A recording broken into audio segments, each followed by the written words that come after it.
They get on you. Yeah, we have no control over that. Yeah.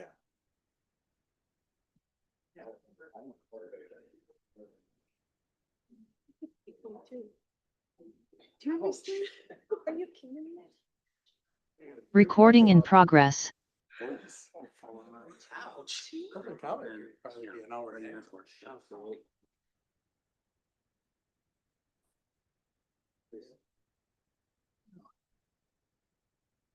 When do we wait? Oops. He's good.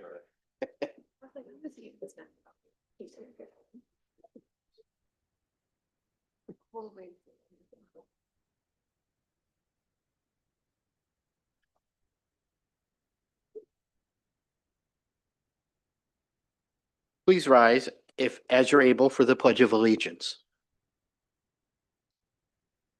I pledge allegiance to the flag of the United States of America and to the republic for which it stands, one nation, under God, indivisible, with liberty and justice for all.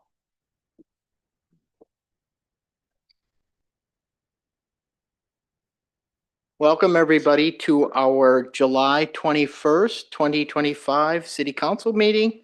And it should be a short one tonight, and I'm hoping it's still light out when we leave. So we begin every City Council meeting with our open comment period. This is an opportunity for members of the public to speak on items that we will not be taking public testimony during a public hearing later this evening. Each person has up to 2 minutes to speak for a total of 20 minutes. I will be keeping track of time through a couple methods, both the clock on the wall, the red timer there, as well as the stoplight here. So please know that I may need to cut you off because of limited time. And we request each speaker to be concise to allow more people to speak. Participants are also encouraged to limit comments generally to topics that are within the scope and jurisdiction of the council's ability to affect policy. Council members and staff do not respond to your comments during the comment period, but will instead follow up on any specific requests separately. If you have any materials to share with the council, please give them to the city clerk over here on my right. You will be invited to speak in the order that you signed up, and we will start with Lori Campbell.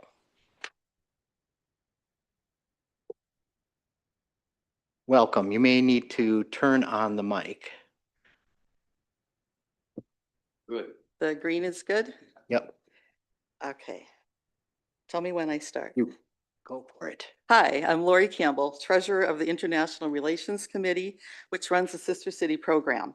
Sister Cities International was created in 1956 by President Eisenhower. Its focus is we can build peace through people. We have 40 people on our International Relations Committee and additional people on our Sister City subcommittees. Rochester is a global community serving an international client base. We have sister cities in China, Germany, South Korea, and Cambodia. Mayor Norton was recently in South Korea. We also have 2 project cities in Japan and Germany. We have a group traveling to Japan next month. Our committee is just getting started post-COVID. Right now, we have no money. I've done research on other Minnesota cities and how they fund their sister cities programs. Duluth's population is 88,000 and they have 5 sister cities.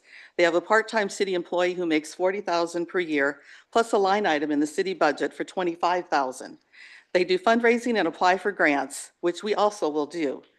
Duluth has a Japanese garden, a peace walk, sculpture garden, and a sister cities park, all great ideas for us. 7 areas of need are: 1, fundraising startup cost; 2, an annual Rochester Sister Cities Day, an international dance and music event along with a free ice cream social beginning next summer, perhaps at Cascade Lakes Amphitheater; money for meals and hotel rooms for international dignitary visits. They will visit as early as next year. 4, our Sister Cities International membership was $1,030 last year. 5, large sister city flags to hang at our international airport. 6, Rochester welcome gifts for dignitaries visiting from other countries that showcase our global community. 7, poster and banner printing fees for displays and community events. I'm requesting $20,000 for startup funds. If you would like to discuss this further, would like further information, we can arrange for some time at a future study session meeting. Thank you very much for your consideration. Thank you, Ms. Campbell. Next up, we have Roland Chapman.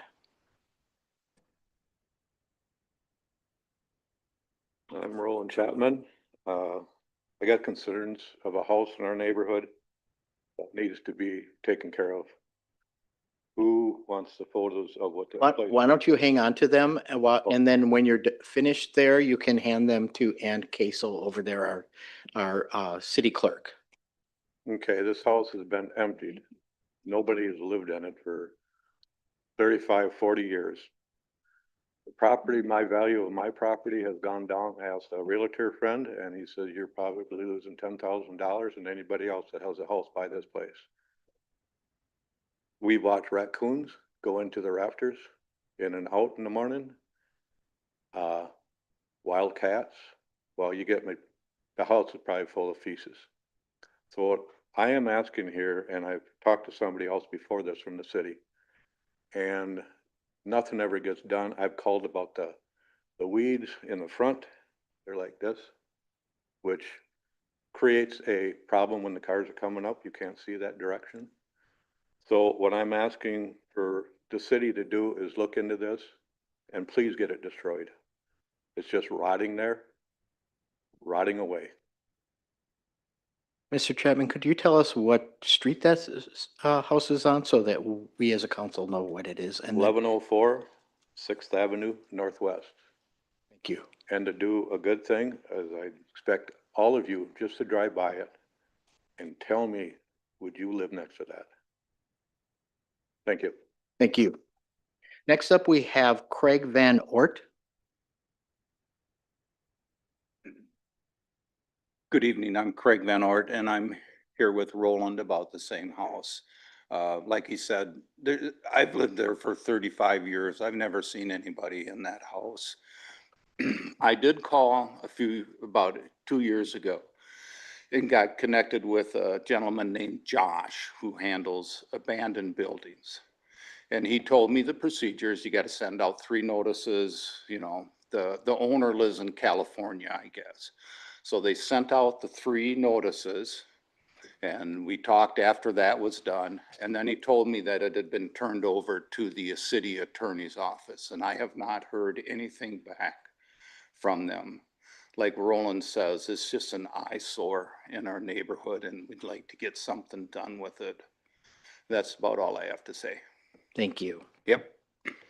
Next, we have Ethan Shones.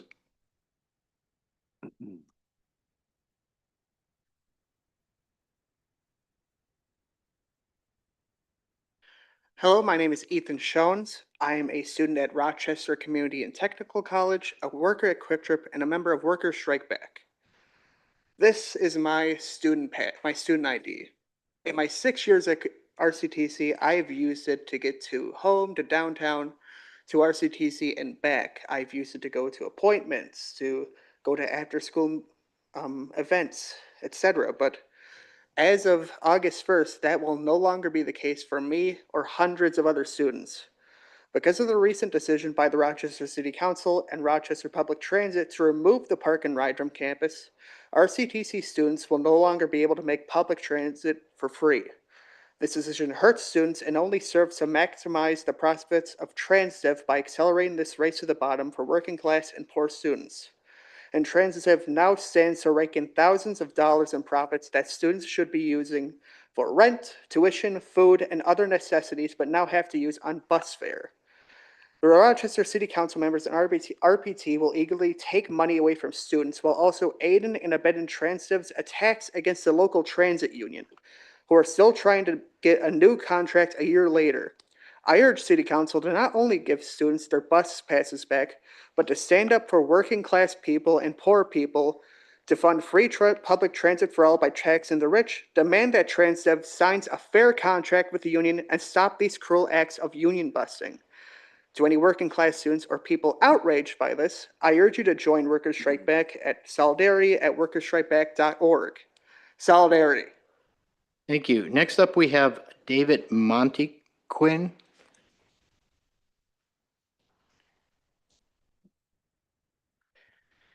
Good evening, Council. I'm David Montequin. You've probably seen me before. I'm a public sector worker, a member of ASME Local 319, and I'm also a member of Workers Strike Back. I'm here tonight in solidarity with the hundreds of students at RCTC who will soon have their access to transit snatched from them. I'm also here in solidarity with Adam Busby and all members of ATU 1005 who are still fighting the ruthless anti-worker attacks by TransDev. And these attacks fall on the shoulders of every Democrat and Republican on this city council. Countless studies show that a lack of access to public transit is one of the leading causes of students having to drop out of college. Vicious anti-union and anti-worker attacks by TransDev and attacks on students are not separate issues. But none of this should be a surprise to working class people and to students. Whether in the city council or on the state legislature, both Democrats and Republicans are both parties that represent the rich, not working people. And this is most evident through council members making cuts on everything that working class and poor people need, rather than fighting to tax the rich to fully fund public transit for all. All public and private sector unions need to get organized to fight these attacks. That's why I'm a member of Workers Strike Back, and I urge every working and young person here to also get engaged with Workers Strike Back. Solidarity. Thank you. Next up is Adam Busby.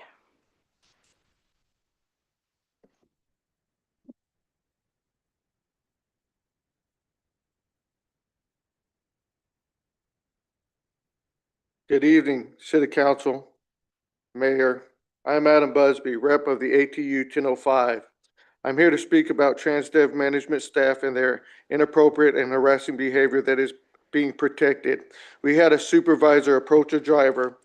While that driver knelt down on a knee riding, the supervisor approached, pulled at the front of his pants, and said to the driver kneeling, "Well, since you're down there." Then another supervisor told a female dispatcher, "I'm making sure you're doing things right since you are a woman." Then another dispatcher told two of our Latino co-workers that they cannot speak Spanish to each other, that they must speak English. This has all been reported to the higher ups, and they all remain supervisors. And as far as we know, no punishment has been handed down. This is due to the fact the higher ups have been sitting on this information for weeks. This sexual harassment, sexism, and racism has been enabled by the fact that the city is not allowing the union rep on property. This also has enabled the management to continue this behavior. How far are you willing to go to keep protecting a company that sanctions this?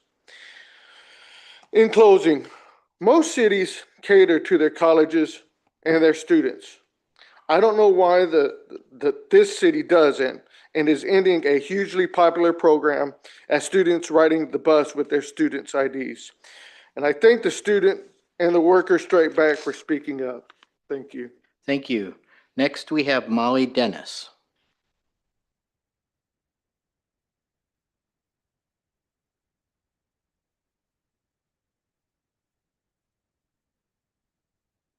All right, thank you.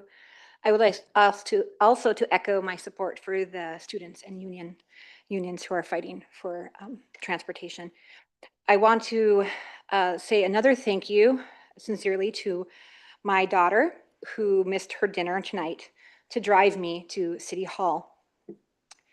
Luckily, it's after 5, so she's only 17 and doesn't have a credit card, which makes it difficult for many youth to park in city ramps that are cashless, that I believe are discriminating against many who are vulnerable populations in the city. I also needed a ride this evening because I had surgery recently and I can't drive. Unlike the city council members who have missed meetings and city staff and experts who are absent, they can just call in their questions, comments, and feedback. However, residents, who are the foundation of representational democracy, cannot. They need to be here in person to speak at City Council. Residents who lack transportation, who work non-traditional hours, who have illness, injury, have surgery, are silenced by City Council. Thousands of residents are unable to have a voice in their local government due to the policies that this City Council implements by eliminating virtual and phone comments in City Council meetings. I like to take my 2 very short minutes to in solidarity to the many residents who have been silenced by City Council, all the residents who want to speak and get involved, but are unable to make it to City Council, City Hall at 6 o'clock. All residents who are in nursing homes, who don't have the finances or family to drive them. My heart goes out to all those residents who have been silenced by City Council from participating in their local government. Rochester cannot claim to be a compassionate, inclusive, and an equitable city that values public engagement and that residents have input when the city actively blocks City Council comments like this on social media. Thank you, Ms. Dennis. Your time is up. Thank you. Thank you again to my daughter, who Next, gave me a voice that many are just not able to have. next up, we have Aaron Mead.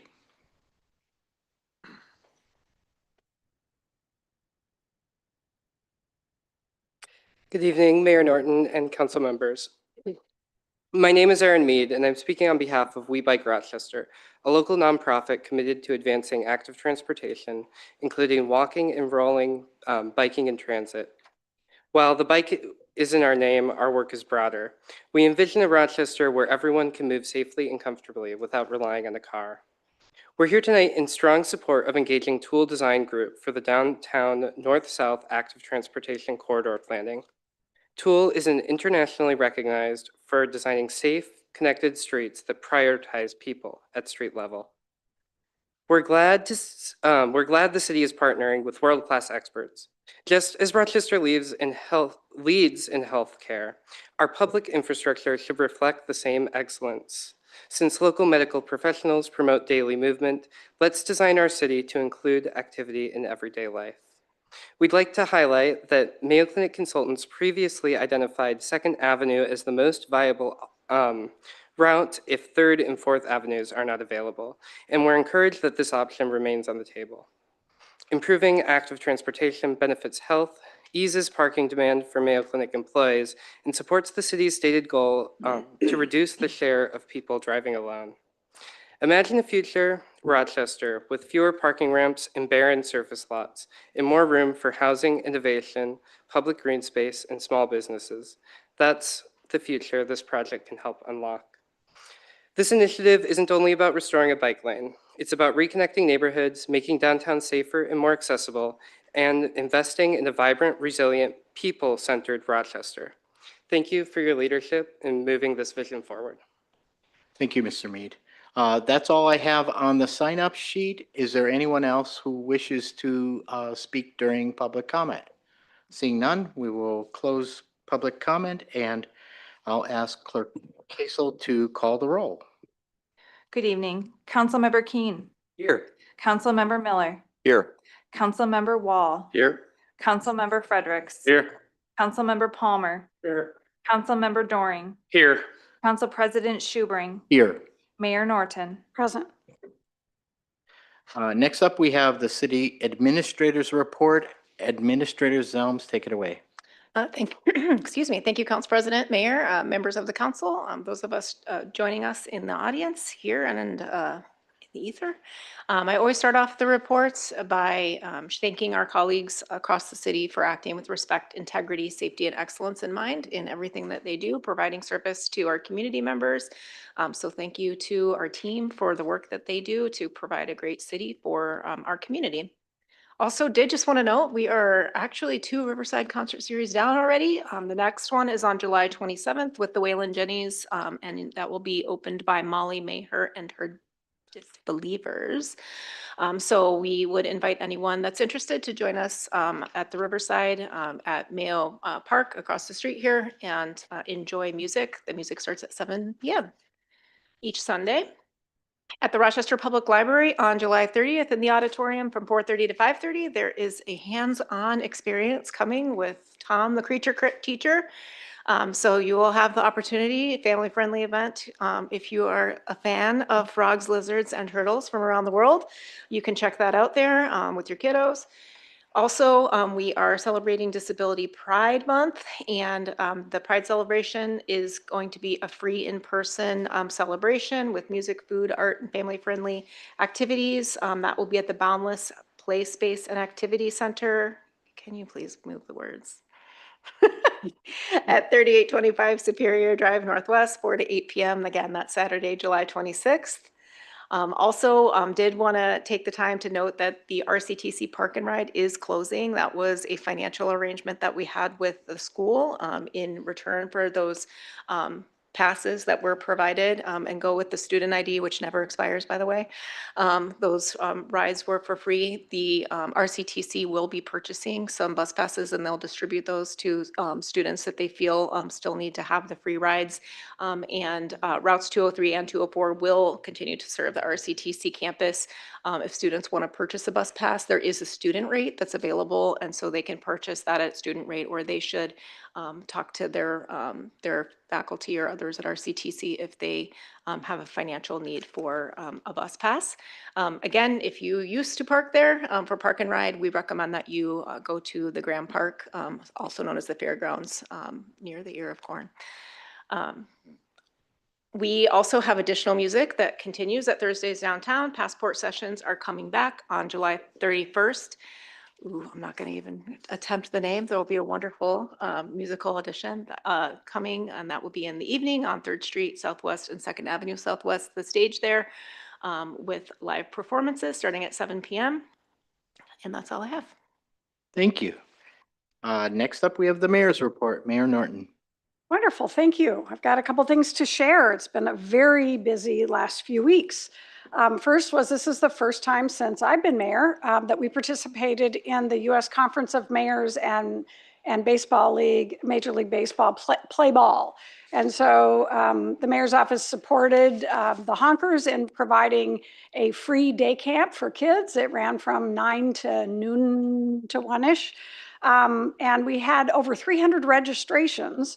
And then it rained, and we had about 140 to 150 kids actually show up despite the rain, and they were quite wet, as we all were that morning. But it did lighten up by mid-morning, and folks got out there and had a great time. So it really was a fun event, and you can see the little girl on the left. Many of them came back for the Honkers game that evening, and so it was really fun to see them, and they got to go out and do special things between innings on the field. So that was a great fun day. Also, one of the things I've been doing as part of A Year About Youth is supporting summer school. So we have children in our community who, for a variety of reasons, have been identified as needing summer support. So they go to 3-week sessions in the school, and we worked with local artists, and when we in one instance lacked local artists, we had a wonderful intern named Maddie Banks who filled that gap and provided art for 3 days for the students. And I'll be really excited to show you probably at one of the next meetings, the final project from the second week, which is a 36 by 24 inch piece of art that the kids each did 3-inch squares, and it all comes together to create a picture. So I'll really like to share that with you. And we also had the artists that came help the children for those 2-3 day periods, and USA Dance. Eric Hoyer brought his group, and my goodness, the fun that was had in that room. I had to keep going and peeking in because they were having a great time learning to dance. So really, really fun time. Glad we were able to support that. As always, I'm sharing one of the Rochester Vision pieces with you. Economic Vitality was the one I chose this month.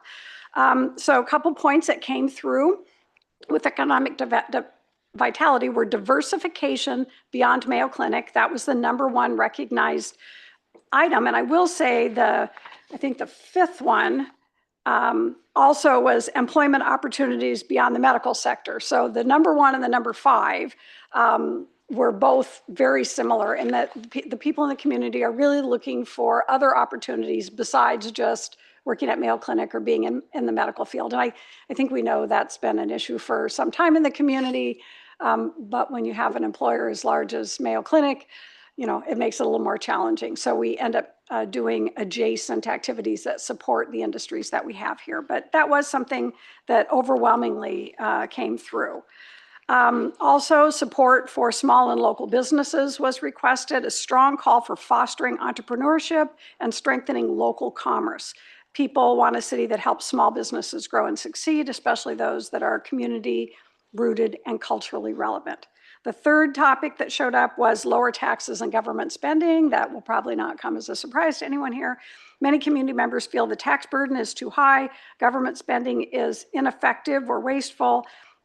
These concerns came from both homeowners and business, and as you would expect from a lot of the business folks, it was property taxes was the main concern. And we all know that, over the last decade, those definitely have gone up here and across the country, but here as well. The fourth highest was poverty reduction and livable wages. This is a clear concern about rising poverty, growing homelessness, and the lack of economic opportunity for lower income residents.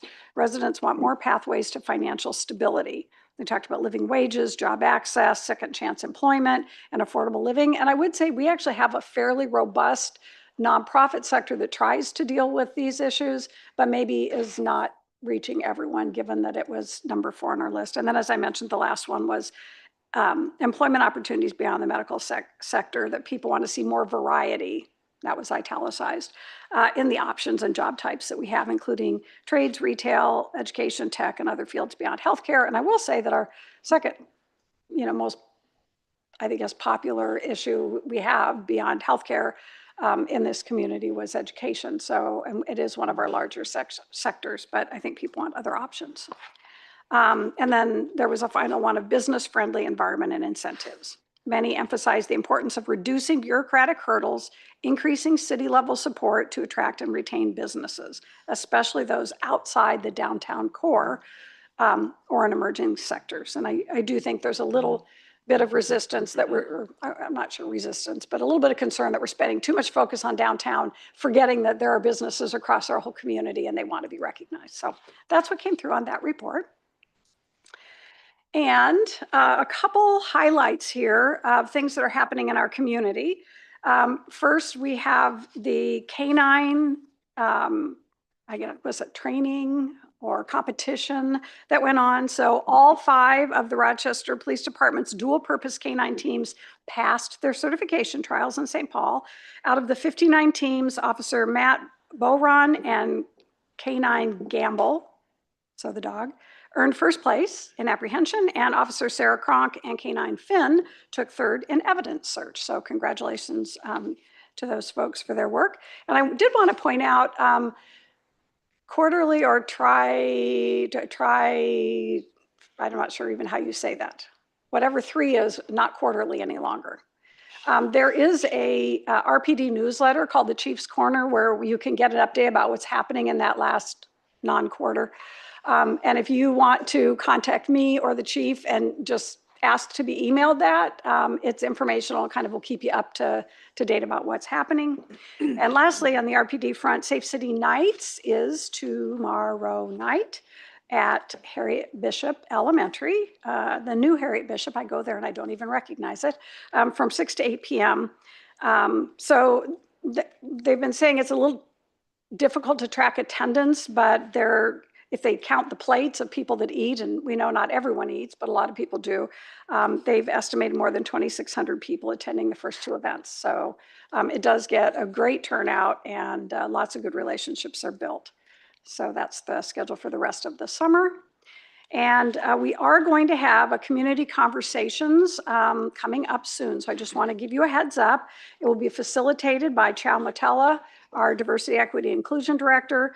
The series is aiming to bring together community members and organizations from across the Rochester area to share their lived experience and personal stories and what it means to call Rochester home. In light of the recent racial incident and the others that we've had over the last year or so, and the one most recently in the park, we acknowledge the deep pain and harm that these acts have caused, not only in the moment, but through their impact throughout the whole community. And we recognize that, for many, it's not an isolated incident, and we're going to give these groups an opportunity to share their experiences and help us find solutions moving ahead. So I think there'll be 5 different groups that'll be meeting on Friday, and we'll share that information and next steps after that. So really looking forward to this opportunity.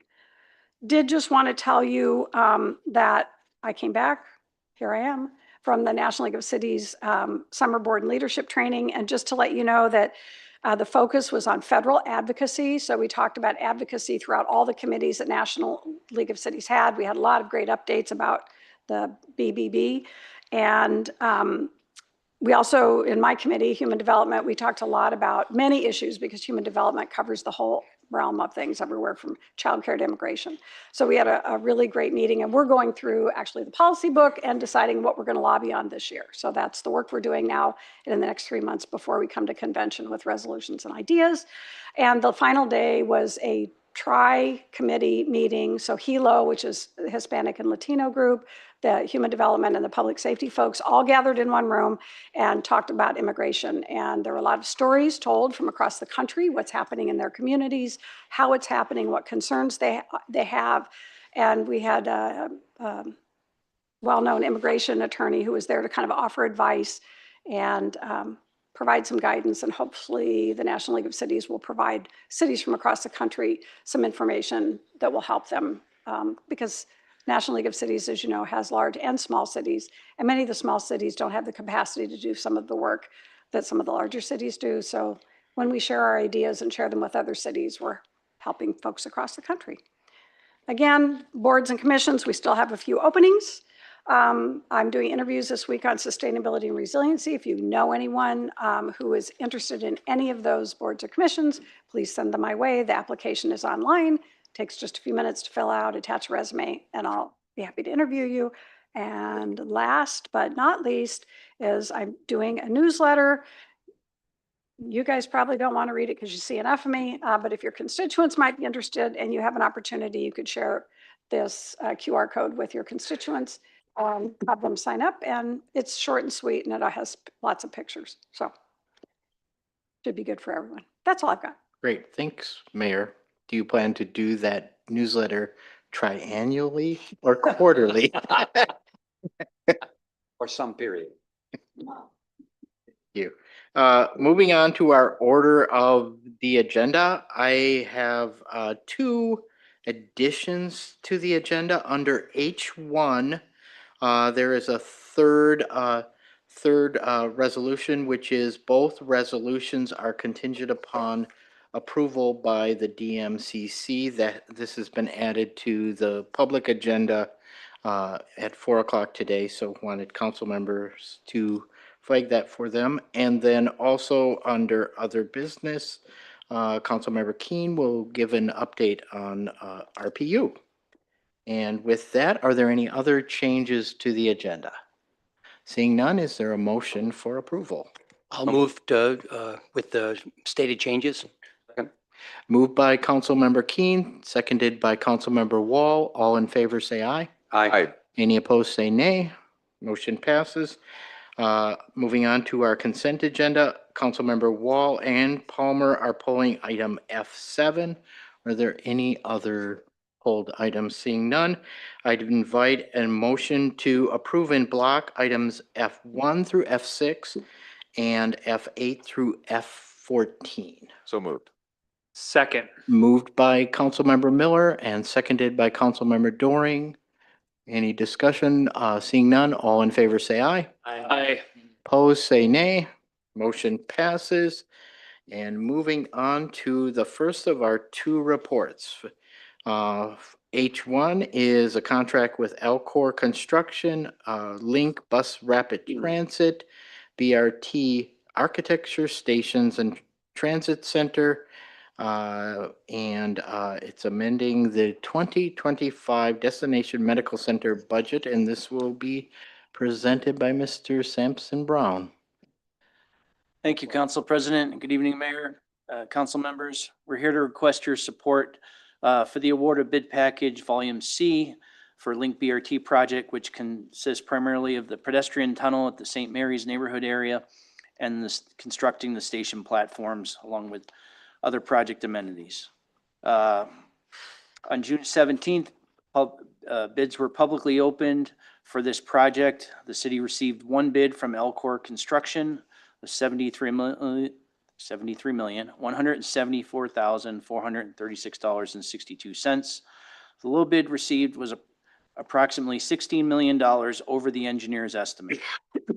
This would bring the total project cost for Link BRT to approximately $173.9 million, which would utilize nearly all of the $175,493,515 in resources currently allocated to the project and leave an insufficient amount in the project contingency per FTA requirements.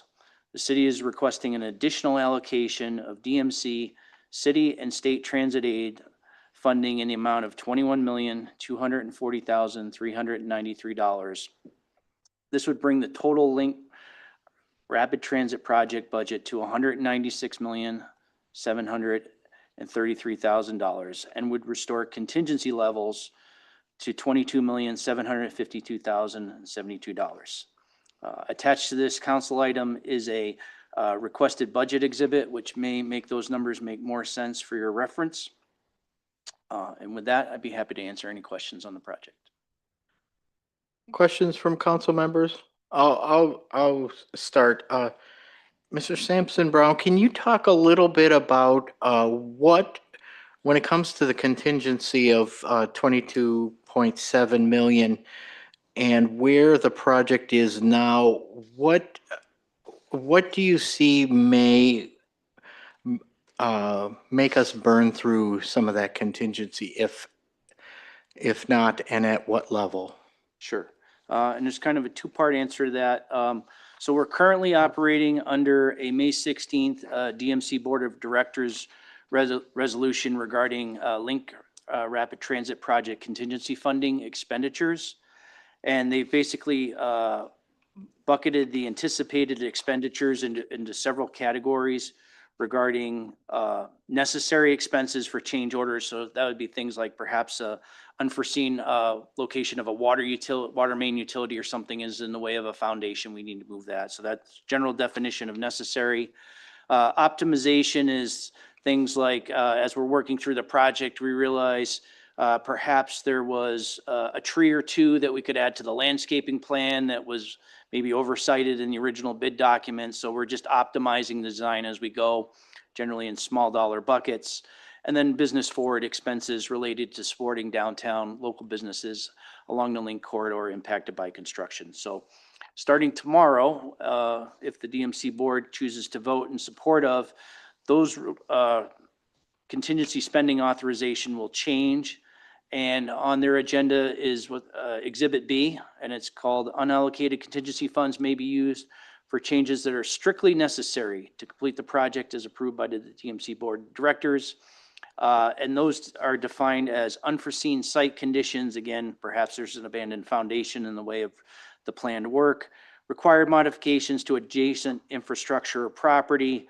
So our scenario here is we're working imminently close to a private retaining wall and the footing below ground is projecting into the public right of where we need to do our work. And then systems testing and integration, and that's related to all the technology involved to make the Link buses run on schedule. So that's the interim condition that will be under with the DMC board. More broadly, to answer your question, what can we expect? So I think with any project, there's a list of unknowns. So we're digging in areas of downtown Rochester that have had buildings and different infrastructure from over 100 years ago. During the design process, we do our due diligence to try and identify those features. Sometimes we come across things that are undocumented through history, and we would need to either remove them, modify them in order to construct the design as intended. So that's probably the biggest use of funding.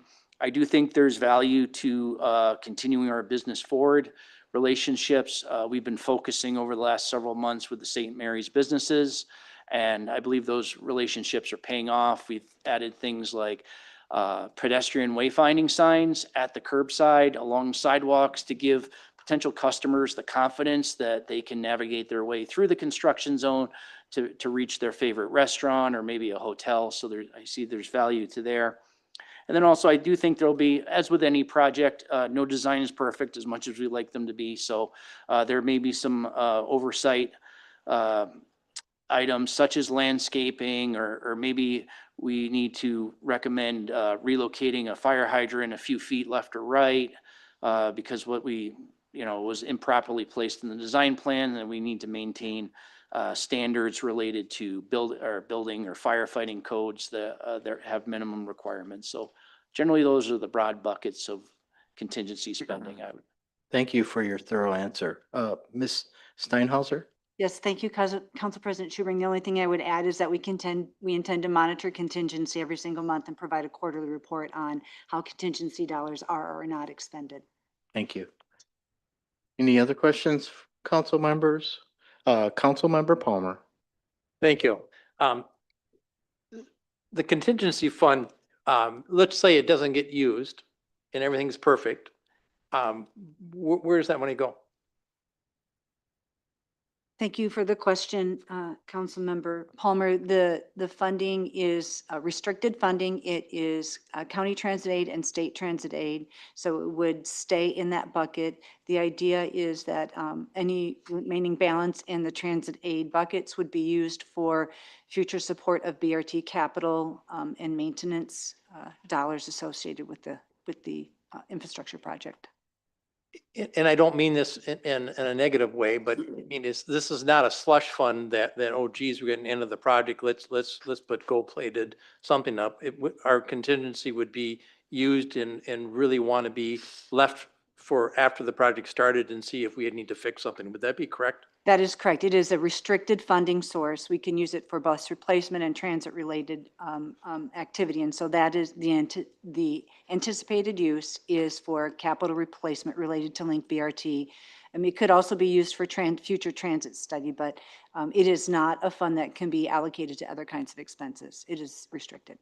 And is this the last of our large bid packages? That is correct. There is only one other small bid package. It's West Transit Village bathrooms, which is estimated just a couple $1 million. Not just, but yes, it's Smaller package. It's the smallest package. That's what you're saying. Yes. And are we on time for starting? Are we still starting spring of 27? Is that the idea? We are starting in spring of 27. We'll begin commissioning, which is testing of the project to make sure we're hitting times, and so then it would officially open in summer of 27. And was that the original plan, approximately? Yes. Okay, thank you. Councilmember Keen. Yes, thank you. Looking at the package, I mean, this is very detailed, as it should be when you're talking about this kind of dollar amounts. But it appeared to me, looking at the updated project and budget resource, we had the project cost and the revised project cost. It's that volume C, the architectural package, that's the biggest driver of the overage. Could you talk a little bit about just that we now understand why that was higher, or that it's a surprise, or can you give me a little background? Sure. So essentially it's the same work that was bid approximately 5.5 months previous, combined with bid package volume B, which is the more roadway piece of Link BRT. So myself, project manager Josh DeFrang, Kimley Horn, our construction manager, SRF, our design consultant, have all tried to scrutinize why the bids came in measurably higher than we expected, and since the last time we bid the work. Primarily, the bigger buckets are, it seems clear that tariffs coming into play during the 5-month period between bidding has generally driven material prices higher across the industry. We're thinking the microclimate here in Rochester for construction, there's just not a lot of contractors looking for work. We created a custom brochure about this bid package and tried to reach regional construction companies within like a 3-hour drive time. So we're talking Milwaukee, Des Moines, that area. Tried to bring a new player to town to promote competition. There's a general lack of competition. Anybody out of the Twin Cities, we learned from Associated General Contractors of Minnesota, their wages are about 20% higher than Rochester's prevailing wage rates, and they don't take a discount for their employees when they come to town to do work. So it's really just a unique circumstance, and those are the the big things that we find are driving the project costs up. And I will say, having Elcor previously bid the work and they had started Volume B, and I think they probably had a better assessment of risk this time around, which is reflected in their numbers. I will say there is an opportunity during the project, if it is awarded by the council tonight, that the city team and our consultants will continue to look at value engineering opportunities. We've already started a list of potential features that will not change the look and feel of the project, but can we come up with more affordable materials or faster ways to do things that would leverage a cost savings for both the city and our contractor? Okay, that's helpful. I mean, I do see that there's robust work behind this. It's not just coming to us at the 11th hour, so I appreciate that.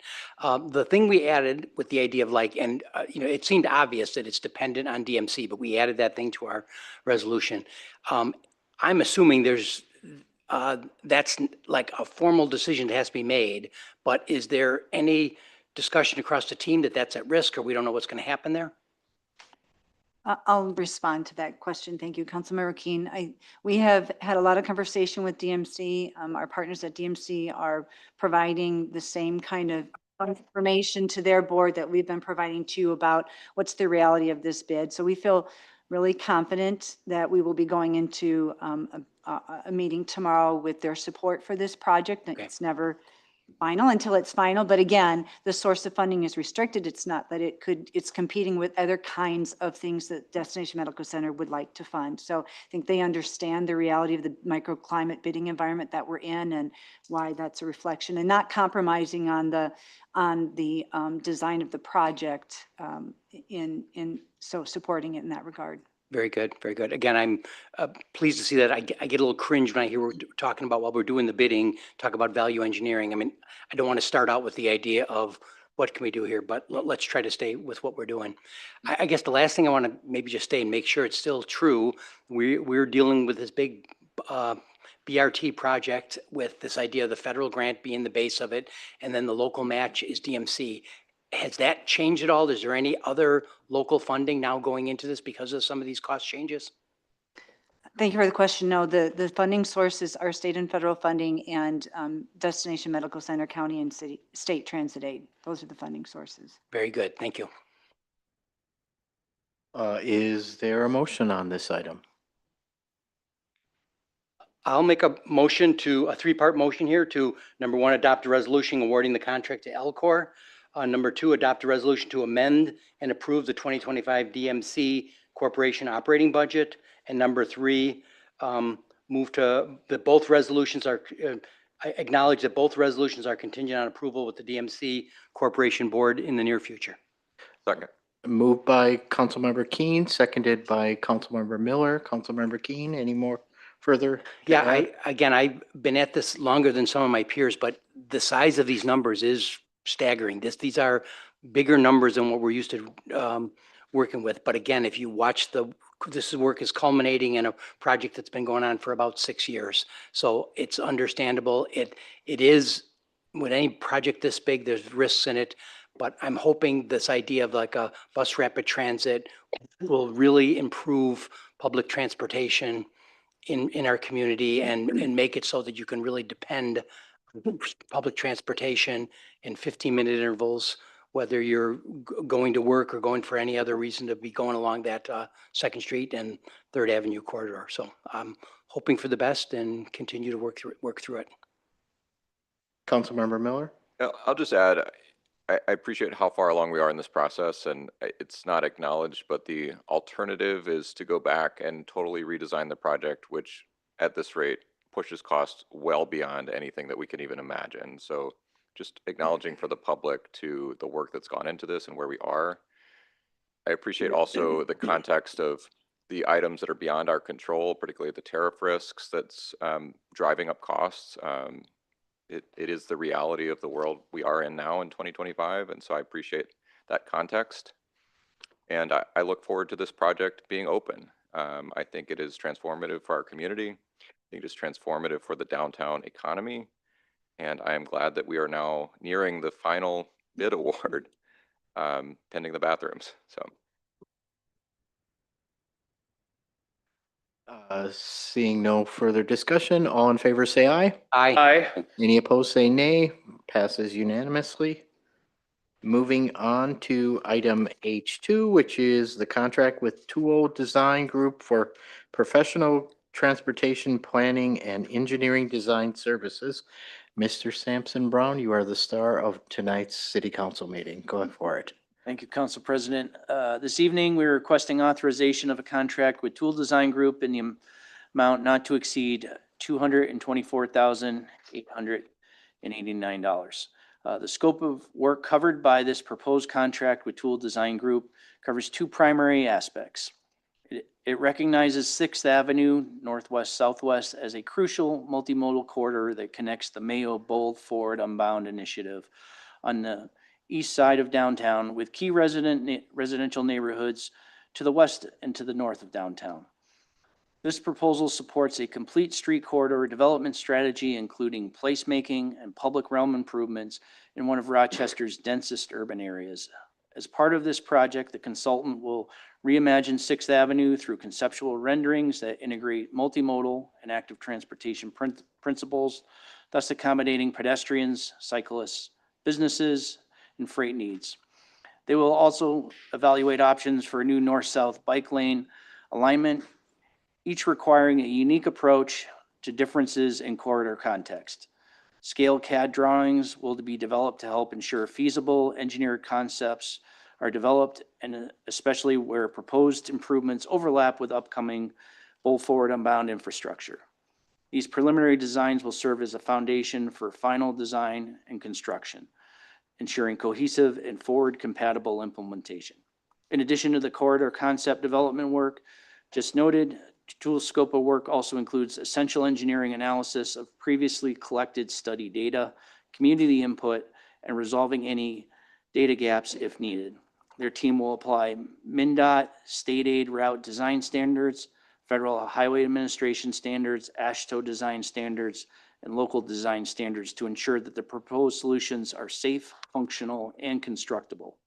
Their work will include elevating critical intersection connections such as 2nd Street Southwest at 6th Avenue and also West Center Street at 6th Avenue to recommend design treatments that maintain efficient vehicle flow while improving safety and accessibility for pedestrians, cyclists, and other active transportation users.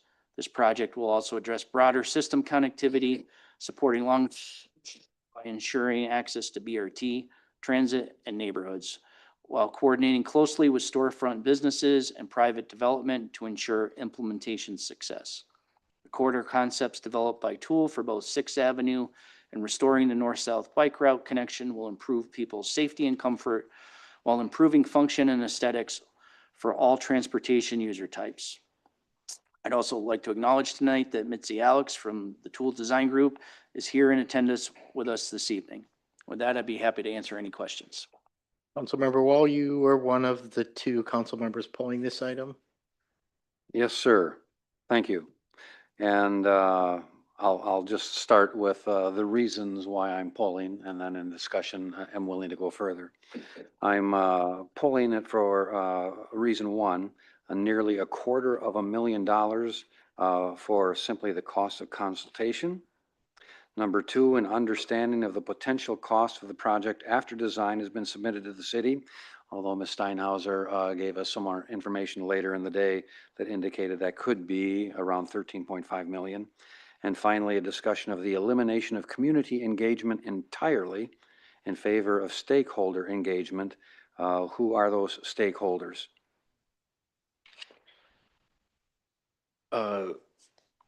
Staff, Ms. Steinhauser, do you want to address Councilmember Wall's Sure. questions? Absolutely. I can start and then we'll lean into Steve to also, Mr. Sampson Brown to also respond. So cost of the consultation is, I think as Stephen indicated, there is a lot associated with this contract. He can provide detail on it. This does get us to roughly about a 10% design for design and engineering for this street. It is, we see it as a very, very critical connecting street in a variety of ways. It is an important north-south connection that To the east is a $5 billion project, and to the west and to the north are some of Rochester's oldest historic and actively engaged neighborhoods. And so how do you have a project land in your downtown that doesn't just land and not be connected to community? We all, as we've been talking about this work with Unbound, is what is the work that we can do to make sure that this project is done with the community, not to the community. And so really seeing Sixth Avenue, sorry, I said Sixth Street, Sixth Avenue as an important corridor that helps bridge what's happening to the east with better connections to the neighborhood, as well as connections north-south. There's going to be a lot happening on this corridor. And so while we have people working in different components, no one is laser focused on thinking about this important network, street network, and what it means from a pedestrian perspective, from a neighborhood perspective, and other connectivities perspective. When we think about our guiding principles, which brought here this evening, and how we're approaching our work to managing construction downtown, there's a lot that we need on Sixth Avenue in terms of connectivity, maximizing opportunity, making sure that we're not neglecting and doing with, not to neighborhoods. So to the last question, the last comment on that is around engagement. I would be remiss in saying that we are ignoring community engagement and just focusing on stakeholders. I would say that is not a correct approach to this work. We want to engage the public. There's already been a lot of public engagement work that's going on right now in Kutzke neighborhood, a lot of engagement that we've already done, but we want to particularly pay attention to the downtown business community and the bike community, which was the directive we understood from the city council. So we specifically called out those two stakeholder groups, but it is not in the absence of doing some additional community engagement. And I will then now turn it over to Steve to answer the rest of the question. Mr. President? Yeah, Councilmember Wall. I would like to challenge the last statement by a sentence within one of the exhibits. We eliminated general public engagement, pop-ups, open houses, surveys, et cetera, and the engagement intensive design charrette. And there are a couple of other places in there where it says we're going to be working with stakeholder groups. I could find those two places, but I think that you understand what I'm trying to say. Yeah, I understand. I'll let Steve respond. Mr. Sampson Brown. thank you, Council President. Councilmember Wall, I apologize for the lack of articulation in the wording. So to me, residents are a stakeholder, downtown workers are a stakeholder, bikers are a stakeholder. So yes, we would certainly engage with all. The reflection in that wording, again, talked about the initial proposal had a much larger time and effort behind that. And to get to your point, to try and reduce the total fee, some of that work will happen in terms of, but it will happen in different ways. So perhaps a project manager, Mike Collins, sitting beside me, some of that work may be executed by staff. That doesn't mean it won't happen. It just means it may not happen with the whole consulting team there leading it. To extend the budget, city staff may take a more active role. But DMC, through the work of their consultant, Gail, has done an extensive amount of engagement recently with the Kutzke neighborhood. We're also trying to measure over-engagement and engagement fatigue. So we will definitely engage all groups, but we don't feel we need to just come in a month later and do exactly what Gail did. We can leverage the information collected by Gail and then also provide opportunities for people to be involved in different ways. You know, perhaps it's a community bike ride, open houses, presentations. So talking to the neighborhood association group. And I'd say ultimately, as we've been doing for our team for the 6th Street Bridge project and Link BRT, you know, the communications plan is developed through our comms team, and they have not had a chance to be engaged with the consultant. We're waiting for contract approval to really define that scope. So that step will happen. It's just not well defined yet. So in cutting to the chase, Mr. Sampson Brown, there will be an opportunity for members of the public to attend publicly advertised meetings to share their opinions. Yes, and I would say even multiple opportunities. Thank you. Councilmember, Palmer. Well, I agree with Mr. Wallen, and I'm really disappointed to read on page 87, task number 2, eliminate a generalized public engagement. So what is written here is not what you're saying, and what you're trying to tell me is that we're just going to kind of willy-nilly talk to other groups and put other stuff together. It goes against everything the city council wants to have done by eliminating generalized public engagement. And so I'm more than disappointed in reading that part of this. This entire effort that I've read, and I've read it a couple different times, and listening to what you just said today, are we just dealing with 6th Avenue? Because that's all you've spoken about is 6th Avenue. No, the two parts. So 6th Avenue, based on its connection to Unbound, will have an elevated experience. But the second half of that will be reconnecting the active transportation network, which involves both people walking, biking, and there's scooters now. So one of the things we're seeing is a growing factor of scooters, which again, scooters belong in bike lanes, not on sidewalks. So yeah, we will be. But we're talking 6th Avenue is what we're talking about. We're talking for the reconnection of the north-south bike lanes to allow the consultant to engage with all members of the public to hear what they would like for routes. In practicality, for several months, I've been working with our engineering and public works team. We think the 3 most viable options will be Broadway, 1st Avenue, and 6th Avenue. Okay, and 6 months ago, we had a group of people have an open house, and I was told 1st Avenue was not on the ticket. And so what's frustrating to me is I listened to the gentleman from We Bike today, Bike MN, and he's talking about 2nd Avenue. And this is the first time I've heard about 2nd Avenue. 1st Avenue is already completed. It's already built. We have the Jacobson Center, and that is already, the road is already rebuilt. And if that's already rebuilt, adding or putting more bike lanes in and not have parking doesn't make much sense to me. Broadway's.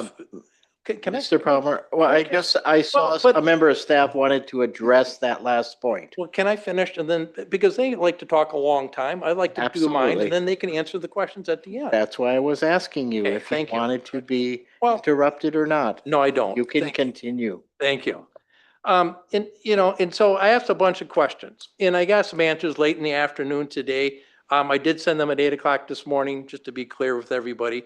6th Avenue is going to be finished on May 1st, 2026. There's no reason to delay this. So we have a hole in the ground. We're going to have a road done by May 1st, 2026. I mean, do we not have a plan on this road that what we're going to do? And then I already talked about 1st Avenue. It's already completed. We already have it rebuilt all the way from Civic Center Drive. And then I asked a question about how many trucks are going to be on 6th Avenue, approximately 100 trucks. And 6th Avenue is a small, very low road, but I don't see any plans to rebuild it from Civic Center Drive heading to the Logistics Center. And then in the email that we got this afternoon, and this blew me away, Civic Center Drive, because of 2nd Street being reduced in traffic, we won't get to that till 2030. That's the first time I've ever heard that we would not be getting to Civic Center Drive soon. And that just blows me away. And so I'd love to hear your answers, and I'm sure I'll have more questions after your answers are done. Councilmember, do you know how many questions you asked? 6. Mr. Dombrowski, you have 6 questions. Good evening, Mayor, President, members of the council. Just want to clarify, 1st Avenue we've always talked about as an option. The original traffic study identified 2nd Avenue, Mayo's consultant. However, things changed. Mayo has a private plaza that it went a different direction. So we have always known that 1st Avenue, southwest and northwest is one potential alternative when we think about north-south biking, walking through the downtown core, when you have a large building that's going to sever the current interim city loop that was previously constructed. So we need to keep all options open. Obviously, we adopted an active transportation plan a few years ago. Things have changed. We need to revisit that. It's almost like a micro study to identify how are people going to walk and bike around the downtown core with this new $6 billion project. So The reason we want to hire a consultant is to evaluate these alternatives and think how everything connects. Think about the other planning that's happened in the downtown core over the last decade plus. How does that all work together? In all honesty, our team doesn't have the capacity to do all this work, and we also want to find the experts. I like to think we have a lot of people who are pretty smart about this stuff, but then we can hire experts like Tool who this is what they focus on. So 6th Avenue, yes, some of the work will be complete with the Mayo project, mainly related to utilities and tunnels, getting over to the logistics site. However, we've had them reserve space on the east side of the roadway so we can identify what does that streetscape look like, what is the walking space, what is the biking space, so we can re-envision that corridor all the way from 2nd Street to Civic Center Drive. Long-term, it would all get reconstructed, and we're working on budgeting the cost per block to do that in the future. And Civic Center Drive has not been in the 6-year CIP.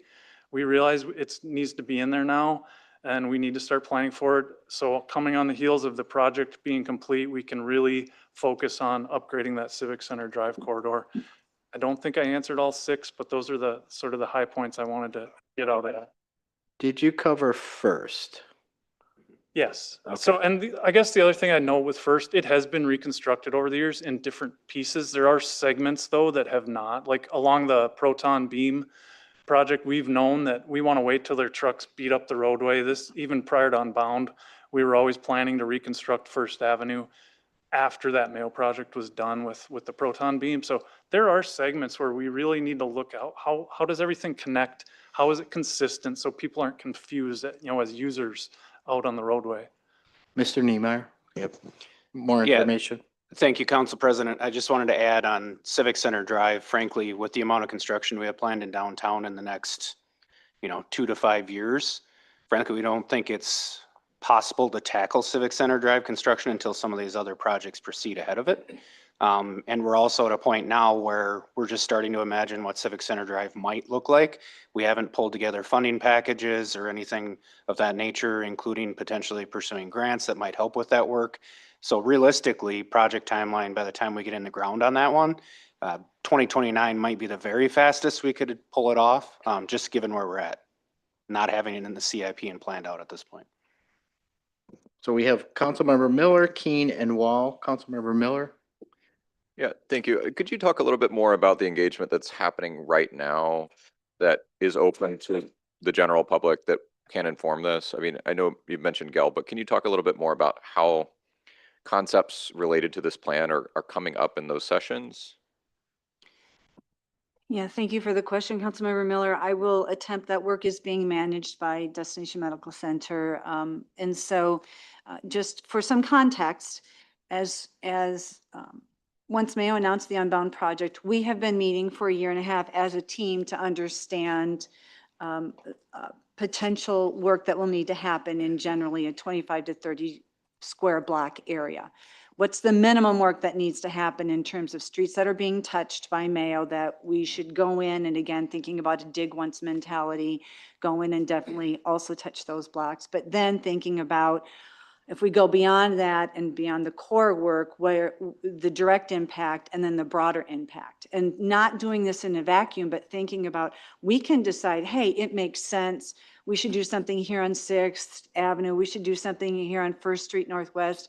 But really, again, with that idea of being done with, not to, DMC has been engaging not only the Kutsky neighborhood, but the businesses around, the institutions of faith, to understand when we come out of this as a stronger, more viable community, what does that mean and how does that translate into physical streetscapes and connections from the neighborhood to downtown and back. And so that has been the core of the work that they've been doing with Gail and with Andy Masterpool from WSB, understanding what are triggers around connections and natural nodes. It's my understanding. I've not participated in them because we want it to really, be a frank conversation between DMC and the consultants and the neighbors. So that has been it's been a very robust, intense engagement over the last month. We have been going to the Kutsky neighborhood primarily around Link BRT, but through those conversations have also gleaned some really great data around projects that we're doing, prototyping things on 11th. And so, again, all of that to inform. So, so as we have been talking as a team internally for the last year and a half, what does that bigger investment look like? And ultimately, what will it be required of city council? So one of the questions that was earlier about what's the total cost for 6th Avenue? We have a per block cost.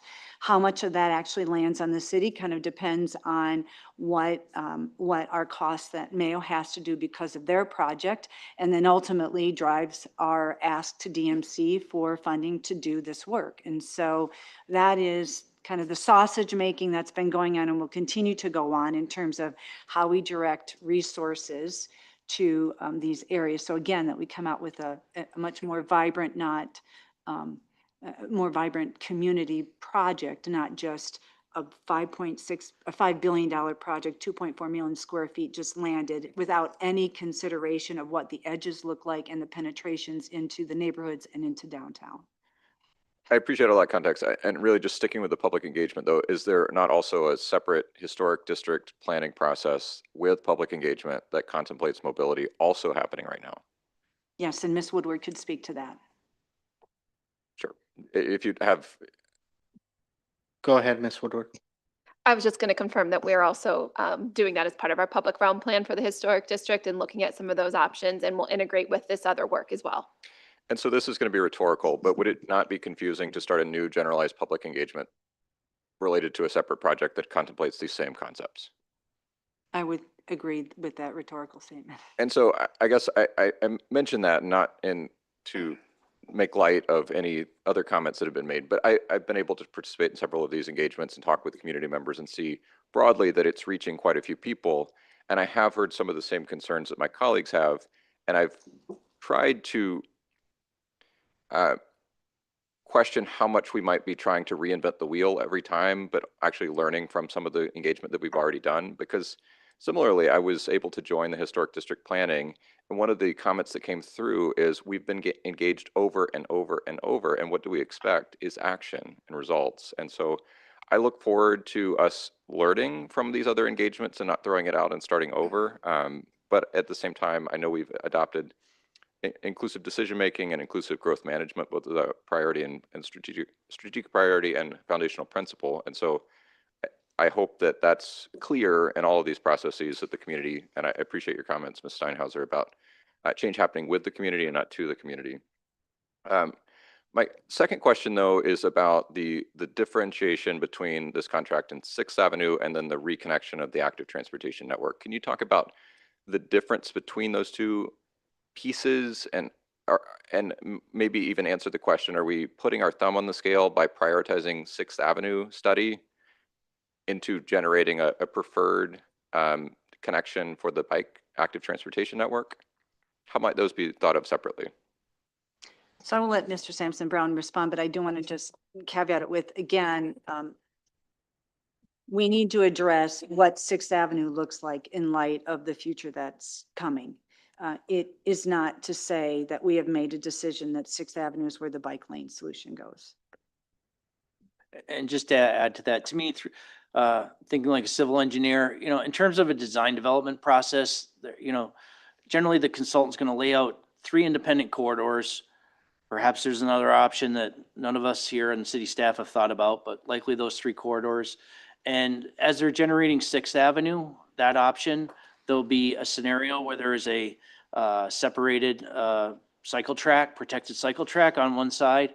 If the community comes back and says, we don't want that to be the primary north-south route, we want it to be on another street, to me, that space, the corridor design for 6th Avenue doesn't get thrown out and restart. We just have 10 extra feet of pavement that we can put with sidewalk, grass, landscaping, park benches. So to me, there's a little bit of design iteration, but not a lot of work between 6th Avenue, nice corridor design, nice walkway, and also a walkway with bicycles that provide a protected facility. Mr. Dombrowski. And I would just add, all of the corridors we're looking at, especially 1st and 6th, they're on the active transportation plan. So this is just going to help us prioritize how that network continues to be built out over time. So we're going to need to look at all these corridors long-term. They're in our plan. So this is going to help inform that. Okay. And so to the point of Second Avenue, can you talk about any easements that exist? And can you also talk about the plan where that temporarily becomes a through street during this interim condition? Sure. So Second Avenue, the former Annenberg Plaza that will, when the project's complete, will go back as a plaza. As part of the staging with the project and the moving their patient loading drop off to the east side of the Gonda, we are going to add a fourth leg to that intersection that you can, today is a T intersection at Second Avenue and Second Street. It'll be utilized by shuttles to go in and out. Also serve as access to the Kaler at times as they phase that work. Long-term in the development agreement that you've approved, that there's a pedestrian easement through that entire plaza. So we can think about Discovery Walk all the way from Soldiers Field, all the way up that Second Avenue corridor, all the way connecting to the Peace Plaza. You'll have a safe space for people walking, and it will have a pedestrian easement so people can get through that block north of Second Street up to the Peace Plaza. And can you explain the difference between a pedestrian easement and other active transportation modes? I mean, scooters, bikes, like how is that easement different than what would allow for different forms of travel? It would provide space for people walking and rolling. It's not technically identified as a bike facility or scooters, so it's really for walking and rolling and other mobility assisted devices. Yeah, can I just clarify, rolling meaning mobility assisted devices, not bikes and scooters? Okay. Are we expecting a number of concepts to come back to us for consideration of prioritization of that north-south reconnection? How might we expect this to come back to us other than a 6th Avenue design? Correct. Councilmember Miller, the plan is for the consultant to work with city staff after engaging with the public and the stakeholders in the community and leveraging other information to do like a first draft. At that time, it'll go before multiple departments at the city for seeing how it's conforming to city requirements and visions and goals. And then I would envision, if time permits, perhaps a work session in mid-fall. And then we're ultimately leading towards a final recommendation before the new year. Okay. And so if a recommendation comes back that says, hey, Discovery Walk is a connection all the way to the park, but for the Annenberg Plaza section, is there an opportunity to engage Mayo and say the recommendation from the consultants, from the experts in this field is to make direct connections that are part of this already envisioned network? I will, thank you for if I understand, if I'm reading into your question, Councilmember Miller, it is to revisit that easement that goes through Annenberg Plaza. I would say the answer is no, only because as we think about the increase in the medical tourists that's coming here and the likelihood that there is more, how can I say this, associated medical conditions, protecting that space for pedestrians first is of highest priority. And so that has been the conversation around them providing that easement to us for Annenberg Plaza, is that we prioritize pedestrians and not others. Okay. A couple of other questions just about the areas, particularly south of 2nd Street Southwest. So with 3rd and 4th Avenue being vacated at key intersections between 1st Street Southwest and Center Street, do the one-way pairs make sense anymore? And might that be a question to contemplate? I mean, I think about a couple of situations recently.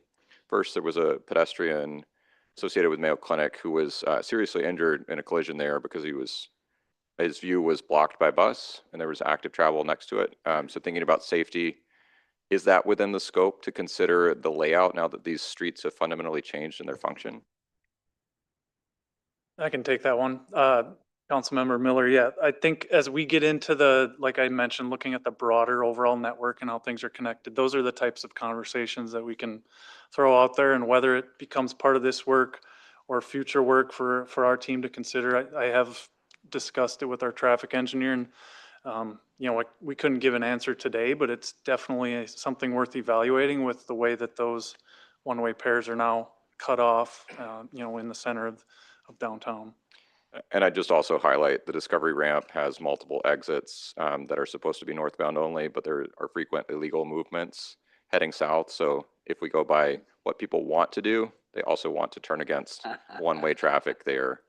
And I do worry as that area becomes more pedestrianized, higher volume of walking employees and visitors and other community members, that continually escalates as an unsafe condition. So I would love to see that studied in some way. And I would be remiss to mention also that the 4th Street Southwest bike lanes also have a recent constituent injury there, not a serious one, but it could have been. So I just think that the active transportation network at the moment is disjointed as this item notes, but I think is broader than just the north-south connection. And I hope we could come up with a more cohesive design through this process. Yeah, I would just add on to that, as part of the development agreement, we identified sort of the intersection on the south side of downtown and the north side that you need to reconnect. And 4th Street really is that sort of first piece east-west that we need to make sure that fits whatever we choose to do north-south with that 4th Street corridor. So it'll all be analyzed. And just a final comment on 6th Street Southwest, particularly south of 2nd Street, is I wouldn't classify that as an all ages and ability possibility, given the change in grade, the hill that people would have to climb. And I know that I would do it. I don't think that my 10-year-old daughter would regularly use that and find that a comfortable place. And I imagine that many, both children and seniors in our community, would experience similar challenges. Thank you, Councilmember Miller. Councilmember Keen. Yeah, I want to just focus very much into this contract in this area from Civic Center to 2nd Street on 6th Avenue, southwest, northwest. And I'd heard this and I can't find it right now, but if we redid this, we've sort of sized this rebuild at something like a $13 million project. Did I hear something like that, or am I making that up? Thank you for the question, Councilmember Keen. When we looked at, looking at my map here, when we look at the per block cost, depending on the road Good. profile, about 1.5 million, which makes that whole run about 13.5 million. I think your point is it's a rough estimate, but that's what it is. Because what I was trying to do is then take that back to this idea of a $220,000 and the percents here.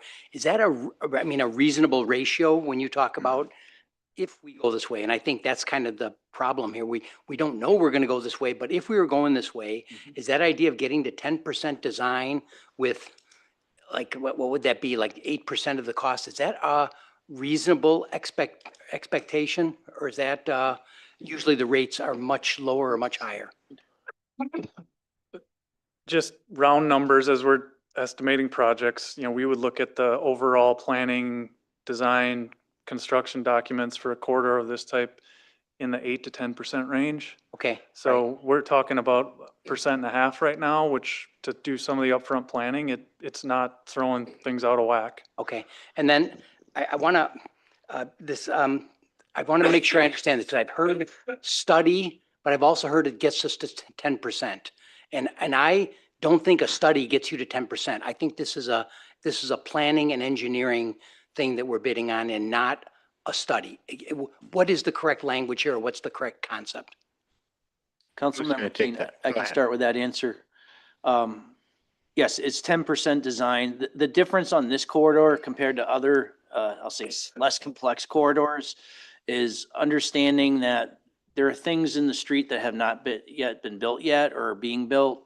So we want to propose renderings that are realistic and can be built. And that means the consultant from Tool Design and their sub-consultants will need to have measured drawings to compare blueprints that are in development with the features. So we don't want to propose, for instance, a street lamp or a street light where there's an underground utility vault that, due to its depth, we can't put the street light there. Yep, trying to get better design thing. I think I understand. So this is a little bit more than perhaps an average project would need, but it's definitely needed. And each of the three corridors are very different Yep. as to what's on private property adjacent, so we can't even take the same solution and apply it to. And just to clarify, I mean, the business in front of us is doing the study on one of these corridors. It's not doing all three. I mean, again, it's probably good for us to understand that, but the decision in front of us is if we do this, and I go back to what City Engineer Dombrowski said, that this really is like getting as much data so that we don't make a decision that turns out to be that we can't implement. And I think that's what what the staff is trying to put in front of us. I want to go back. I have one other question just on the funding. When I look at the funding source, to me, it feels vague, but it says there's a $1 million fund that's from DMC and Mayo, and it's for this type of work, and that's how we're funding this $250,000 study. First, just quickly, is that accurate? There is a $1 million DMC CIP, Yep. which is intended for this design and engineering kind of work. And then Mayo, through the development agreement, is required to pay up to $60,000 a block Okay. for 8 blocks for the bike lane solution. I understand there's complexity in this, but I'm also asking to try to simplify some of this stuff too. I'm trying to get away from the thing. I want to step back and say what the staff is trying to do here is get a lot of information and a start on assuming it's 6th Avenue, even though we readily say it may not be, depending on what we find or what happens somewhere else. And I'm trying to lay it out in my mind that way, and I'm asking questions to see if that's accurate. And again, it's size of the overall project. Does it really get us 10% design? Is it like gathering information so that we know if we can do this? And if we find out something else, it may end up, I'll be blunt, it may end up being wasted because we end up finding out 2nd Avenue or something else will work better.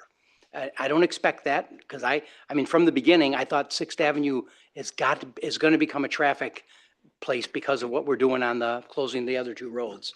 But I wanted to make sure that this kind of work, that if we approve it, it gets us to design work and planning work and community engagement. It isn't just a study that'll come with us and say, here are 7 things you might consider. I mean, it's not that's not what we're buying. That is correct. The tasks are project management, stakeholder engagement, corridor and traffic analysis, coordination with city departments, preliminary layouts and conceptual designs, final report and recommendations. Okay, we're still asking questions, but I'm prepared to put a motion on the table. I think we have Councilmember Wall Okay. so why don't we go there first? My comments would be better after a motion. Councilmember Palmer. Yeah, I'm just gonna ask a few more questions. I'm still confused on engagement on that page 87. I'm still not, I don't like that language in there. I think it's not what the city council wanted. I go back to your dig one statements. We keep saying dig one. Dig once. Okay, thank you. We already have fatigue in going downtown. In 6th Avenue is going to be finished May 1st, 2026. So I don't know how a consultant's going to come back and say, now I hear cyclotrack, that we're going to put a cyclotrack in. I don't get how this is going to be working because as we know on North Broadway, the cyclotrack really isn't working the way that it should, and we didn't continue it when we went north. So I'm just confused on why would, with all the fatigue going on, the dig once, why are we, I mean, the timing on this is going to be horrible. Go ahead. Councilmember Palmer, thanks for the question and comments. So when we think about, this corridor and dig once, it's really, let's figure this out now. Mayo does have their work, but we've made them reserve the space behind the curb where we're not asking them to do the final solution. We want to take the time to study, to understand what's going to go behind the curb. Something more protected for people walking and biking, and understand how they're really only working for 2 blocks from 2nd Street to Center Street. So we need to still understand all the way to Civic Center Drive what this corridor looks like. And as we think about dig once, it might not all be the same contract, but it's, let's figure it out now. Mayo will do their utilities. We'll follow up right behind them with streetscaping, pedestrian facilities, et cetera, to finish it off right away, not 5 years from now and then come back in and disturb the neighborhood. Then it's really, let's get it done now when we say dig once. And it's not always one contractor, but it's together. I am gonna get a motion on the table. I think we're kind of moving into comments. Is there a motion? Councilmember Keen. I'll make a motion to adopt a resolution authorizing a contract with Tool Design Group in the amount not to exceed $224,889.66 for the transportation, planning, and engineering design services associated with reconnecting Rochester's downtown active transportation corridor due to the vacation of 3rd Avenue Southwest and 4th Avenue Southwest. Second. Motion made by Councilmember Keen and seconded by Councilmember Miller. Councilmember Keen. Yeah, I've heard a lot of like valid concern here about the amount of dug up downtown we have, like the fatigue that people feel from that. Is this like a good expense to take on at this point versus wait for later or just or do it through our, I saw suggestions through the day that do we have staff that could do this ourselves? And I think what I'm addressing this decision as is we're still in the information gathering to make sure that we don't fall into a decision that does not work for our community. And I think that's what the staff is trying to lead us towards. It's expensive, but so is building roads, and you don't want to do them at the wrong place. Councilmember Wall. Thank you. Boy, I've looked at this over and over, and it wouldn't be the first time on this dais that I've expressed my amazement at what little money, what little we can get for great amounts of money. And that would include the $224,000 for this contract. And we're trying to replace connectivity on 2 streets, as I understand it, 3rd Avenue and 4th Avenue. We're trying to replace connectivity on 2 streets, 3rd Avenue and 4th Avenue, willing to spend about $250,000 on a study without getting a ribbon of concrete or a shovel full of asphalt, perhaps spending another $13.5 million if we go that particular route. Boy, then that's to replace connectivity on 2 streets, 3rd Avenue and 4th Avenue. Now, we have great engineers who do great work all over the city, and I am not one who is wanting to burden our current staff. And I admire the work that our staff does. We have 3 or 4 models of bike connectivity and other models of pedestrian connectivity already exemplified in this city. I just don't think that we're needing to reinvent the wheel, and that both the $250,000 and the $13.5 million would represent sums of money that would be shocking to most in the city of Rochester. Beyond that, and this won't make me popular with a great many people in town, according to information in the Star Tribune about 10 days ago, the U.S. Census Bureau reports that 1.8% of Minneapolis residents now commute by bike, down from 5% a decade ago, whatever that means. I would like data for Rochester, and maybe we already have that data. I know we talked about some of that data on some bike lanes that went east-west maybe a couple of summers ago. I think that we need to build not just for what a hoped for future, but we need to build so that our investments are commensurate with usage. So I will not be voting for this item. Councilmember Fredericks. It's comment, and I guess I had questions still, so I'm just You gonna. can ask questions. Okay, can I? All right, compared to the cost of this entire project in the downtown, $200 for a preliminary, I guess I would call it idea or plan, because this doesn't come plan ready for 200 grand, obviously. It's basically to get a overall mile-high view of what we're looking at doing in the whole downtown. Is that correct? I heard you say 30, I mean, I heard a lot of things thrown out here in the last 45 minutes, whatever it's been, but I heard 30 block area. Is that right? Yes, we are only talking about a 2-block area right now, or 2 streets, but you're actually talking about the whole area and having something we can all tie together because there's a million moving parts here. Is that what I'm hearing? Correct. Correct. Okay. And I think the main thing, there's different 6, 7 different points of view brought up here, but what I'm hearing is we want to make sure we have proper public input. That's what I'm hearing, is we want to make sure we have proper public input from the business owners, the citizens, everybody, staff, city council. I'm sure there's lots of other things I'm forgetting to mention, but just proper public input. And I'm hearing like a separation. It's probably not opinion, depending on who you're talking to. The one person's hearing this, another person's hearing that. Where does that truth land? So I guess what I'm in support of having, it's a small amount of money. Small amount of money to throw out a plan of something of this size. I know what it costs to put together a plan for just a $2 million project, let alone, I don't know how many million you threw out there per block, 1.8 million per block times 30 blocks. Is that right? So let's just call it 60 million. $200,000 to come up with a preliminary idea for that whole space, especially when we're dealing with the kind of money we're dealing with here, it's probably not a lot of money. I hate to say that, but you got to have a good idea. You can't just put something together. I'd like to speak in layman terms, but I can't. You can't put together a half-baked idea and then, oh gosh, we forgot this, we forgot that, we forgot this, we forgot that.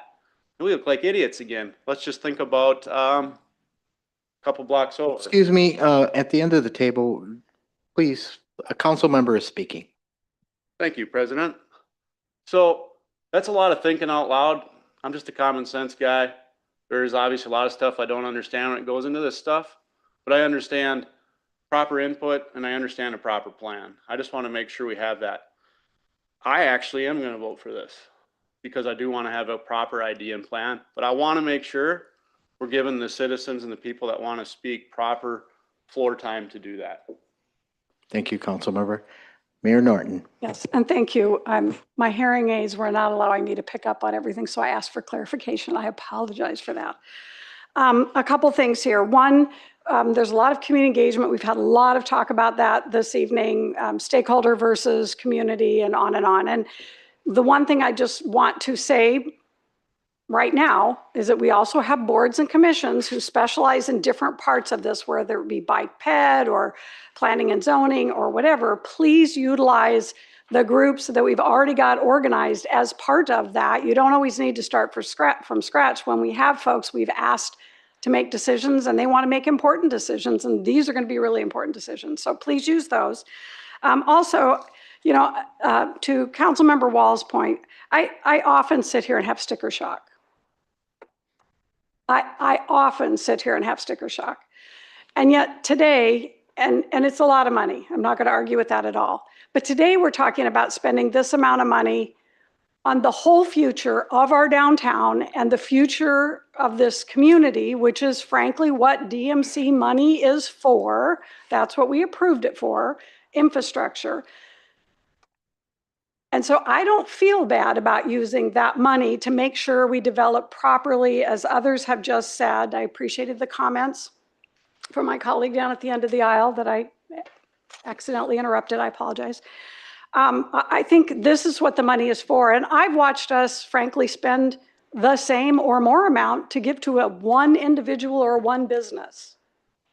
And I don't want to rehash old problems, but we've done it for one person. We're talking about planning for an entire community, and we have to do it right. And so I just want to put it in perspective for decisions we made last meeting compared to decisions we're making this meeting or 2 meetings ago in this meeting. This is for all of us, and we have to do it right. So I'd urge approval.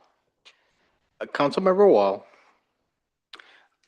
Maybe trying to be a little bit more popular. I forgot one sentence in my prepared remarks. I don't begrudge any kind of restoration of a bicycle north-south route. We need that. I just am objecting to the price. Thank you. Councilmember Miller. I'll just echo what the mayor said too, is not forgetting our boards and commissions. I mean, I think of at least for sustainability, Citizens Advisory on Transit, the Youth Council, and Pedestrian Bicycle Advisory Committee as well, as at a minimum stakeholders from the community who are engaged in this kind of consideration. In this corridor connects bus rapid transit, connects employment, connects so many features. And so I appreciate Mr. Frederick's comments as well. It's the scope of what this informs, and I will look forward to supporting it. Councilmember Palmer. Well, it's kind of funny you mentioned boards and commissions. I went to look at the last meeting that the Transportation Committee had, and you couldn't hear the volume, so that was not a well venture for me. And so what's baffling to me is 3rd and 4th Avenue is not new, that we're closing that. We already voted on that months ago. We knew we were going to vote on it. I don't know why we have to wait now to do this. I think we're behind. I don't want 6th Avenue, May 1st opening, and then have everybody stand around and, well, but now we're going to close lanes so we can put in a cycle track, or we're going to do this. I don't disagree with Mr. Wall saying that we need to have some kind of transportation into this area. But, you know, we did a cycle track in North Broadway. It doesn't work. It didn't get repeated anywhere else. We just hear about a complaint about 4th Street. I've heard complaints about 4th Street and being unusable for most everybody. You know, even when they first did it, they couldn't remove the snow. So this dig once to me is important because the fatigue for people, it's real. If you can't get out of downtown in less than a half an hour, and I'm a patient person, I can't imagine what impatient people do when they're stuck downtown. So, you know. I think we're gonna have a side vote whether or not I'm patient or not. But it goes back to, we have a form, we have on our agenda, page 87, task 2, eliminate generalized public engagement. I don't know who wrote that sentence. I don't know why they put that sentence in there. All they would have to say is, oh, we're going to grab everything we've heard from the last 6 months and we're going to put it together and give it to this consultant. But to say publicly, and it's a city council to vote for, not allowing generalized public engagement is just plain wrong. And I can't believe anybody here can say, I'm going to vote for this because, gosh darn it, I don't care what the generalized public says. And that's what you're doing when you vote this way. So you do what you want to do, but obviously I'm not going to be voting for this. And it's not about the money. It's about fatigue. It's about engagement. And we got to start thinking about what average people in Rochester want. Thank you, Councilmember. Councilmember Doring, go ahead. Yeah, I know I'm quiet. You forget about me every once in a while. It's okay. I didn't know whether you were raising your hand or saying you were okay. I want to read from the request for action. A tool design group, along with city staff, will conduct a robust stakeholder outreach and engagement process focusing on people who bike and walk in the downtown, along with directly engaging local business owners to understand their needs. So I stand in direct disagreement with my colleague to my right here, that there is a plan for direct public engagement. I've availed myself to participate in direct public engagement. I've participated in Kutzke Park Neighborhood Association meetings as a volunteer for a nonprofit organization directly involved in Kutzke Park. I was invited to a public engagement meeting by members of the DMC population to talk about my experience in Kutzke Park. So public engagement is happening. I encourage that to continue to happen. I encourage Tool Design Group, along with DMC and our city staff, to work collaboratively to share that information. I view this as an investment to increase connectivity and to create a more robust downtown situation for active transportation. So I am excited to support this particular item. Thank you, Councilmember Doring. I will also be supporting this measure, and I really appreciate staff's digging in deep on this and really looking to the vision. And I think, Ms. Steinhauser, you said it very well that Mayo Clinic is investing $5 billion. And we want to make sure that we take the opportunity when they dig into the ground that we are looking at collaboration with Mayo Clinic and DMC from in the ground and up to when that pavement is put in, and it really is a publicly connected, knitted together for the variety of multimodal transportation that a future demographic for the next 20 years is going to be using. So I really appreciate that. I also do share some of my colleagues' frustration with the fatigue. I think I wouldn't say community engagement fatigue. I don't ever get fatigued by that. I think there's a maybe consultant fatigue, and the fact that we know that Mayo Clinic is contributing to this, and DMC is contributing, and the city is contributing, and there are several consultant groups that are working on public engagement and a variety of design levels for that. I think we need clarity on that, because even though in the scheme of things, $200,000 is just a piece of a $5 billion investment by our major employer in this city.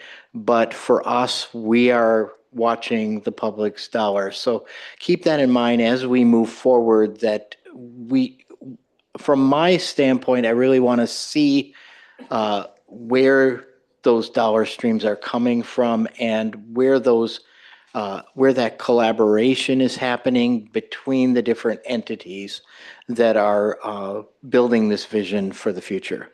So with that, all in favor say aye. Aye. All opposed say nay. Nay. Nay. We have 5 in favor and 2 opposed, Councilmember Wall and Councilmember Palmer. Moving on to ordinance second readings. Mr. Spindler Craig, go ahead. Thank you, Mr. President. One item K1, an ordinance annexing to the city of Rochester approximately 158.2 acres of land located north of 48th Street Southeast, south of 40th Street Southeast, located east of the east terminus of Orchid Road Southeast, identified by PIN numbers 089089, 089091, 089087. Move approval. Motion made by Councilmember Keen, Second. seconded by Councilmember Doring. All in favor say aye. Aye. Any opposed say nay. Passes unanimously. We have no tabled items, and under other business, Councilmember Keen, a report on RPU. Yeah, thanks. I probably shouldn't call it a report, but I just want to do an update for both the public, but also my peers about some critical investment decisions that are on the horizon. Rochester Public Utility, which is a department in the city of Rochester, is at a pivotal point in with upcoming decisions on how we supply our power resources for 2030 and beyond, when we have the responsibility of generating this ourselves. Our municipal electric utility face some long lead time investment decisions in the coming months. These decisions will come to the RPU board, but then they will come back to this council. So it's not something you won't see again, but I'm trying to put a little more early eyes on this. These decisions are complicated enough with just market forces and understanding, capacity costs versus energy costs, but we're also dealing with 3 major dynamics, and they're government related. But number one is there's changes in how federal rules and guidance coming from DC, and it's changed over the last couple of months, and it's got to all be worked into this plan to see how we can go forward. That's number one. But number two, in 2023, laws and guidance coming out of St. Paul in the state of Minnesota also put constraints and restrictions and goals, and I guess even responsibilities onto our utility that we need to work with. And number three, our city made commitments to being carbon neutral with certain restrictions around that by 2030. So there is an RPU board meeting on Tuesday, July 22nd at 4 o'clock. There will be some in-depth presentations there on the goals with the goal of surfacing market forces and energy generation options. This will all lead towards recommendations at somewhere that, again, I'll say it again, that'll all come back to us. But I want to emphasize this because there's times we talk about like RPUs over here, but I emphasize RPUs a department in the city of Rochester. And when we talk about the finances of RPU, it's our finances too, and we have an important role in that.